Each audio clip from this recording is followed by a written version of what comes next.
Hello guys, welcome to my YouTube channel Niga Creation. അപ്പോൾ guys ഇന്നൊരു banana juice ആണ് കേട്ടോ ഉണ്ടാക്കുന്നത്. ജ്യൂസോ ഷെയ്ക്കോ ഒന്ന് വേണമെങ്കിൽ പറയാം ഗൈസ്. ഷെയ്ക്ക് ഒന്നും പറയാൻ പറ്റില്ല, ജ്യൂസ്. അപ്പോൾ അതിന് വേണ്ടി ഞാൻ 4 ബനാന എടുത്തു. എന്നിട്ട് അതിനെ കട്ട് ചെയ്തു കേട്ടോ. എന്നിട്ട് അതിലേക്ക് അത് ജാറിലേക്ക് ഇട്ടു. എന്നിട്ട് അതിലേക്ക് കുറച്ച് പാല്, വെള്ളം, പഞ്ചസാര ഇതൊക്കെ നിങ്ങൾക്ക് ആവശ്യത്തിന് ചേർക്കാം കേട്ടോ.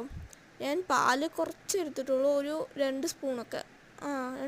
രണ്ട് സ്പൂണൊന്നുമല്ല, 4 കുറച്ച് പാലെടുത്തിട്ടുള്ളൂ ഗൈസ്. എനിക്ക് അതിൻ്റെ അളവൊന്നും അറിയില്ല. പിന്നെ ഞാൻ കുറച്ച് വെള്ളം ഒഴിച്ചു കേട്ടോ. പിന്നെ ഒരു 2 സ്പൂൺ 1.5 സ്പൂൺ പഞ്ചസാര ഇട്ട് കൊടുത്തു. എന്നിട്ട് ഗൈസ് പഞ്ചസാര ഇട്ടു. ഇതൊക്കെ നിങ്ങൾക്ക് ആവശ്യത്തിന് എടുത്താൽ മതി കേട്ടോ. ഞാൻ എടുത്തിരിക്കുന്ന ഒരു ഏകദേശം അളവാണ് പറയുന്നത്. എന്നിട്ട് ഞാൻ നല്ലോണം ബ്ലെൻഡ് ചെയ്തു കേട്ടോ. ഓയിൽ പക്ഷേ കുറച്ച് പഴത്തിൻ്റെ പീസുകളൊക്കെ ഉണ്ടായിരുന്നു, അതിനൊക്കെ ഞാൻ ഒന്നും കൂടി ബ്ലെൻഡ് ചെയ്തിട്ട് വന്നു. അപ്പോൾ അങ്ങനെ നല്ല ജ്യൂസി ആയിട്ടുള്ളൊരു ബനാന.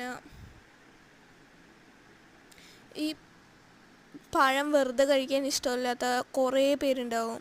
എനിക്ക് അങ്ങനെ ഇഷ്ടമല്ല കേട്ടോ അങ്ങനെ വെറുതെ കഴിക്കാൻ. അപ്പോൾ ഞാൻ ഇതുപോലെ എന്തെങ്കിലുമൊക്കെ ഉണ്ടാക്കും, എന്നിട്ട് അത് കഴിക്കും. നമ്മൾ പഴം കഴിച്ചെന്നുള്ള പേരുമായി നമുക്ക് ടേസ്റ്റ് ആയി ഗൈസ്. ഇതിൽ ബൂസ്റ്റും കൂടിയിട്ട് അടിപൊളി ആയിട്ടുണ്ടാവും കേട്ടോ.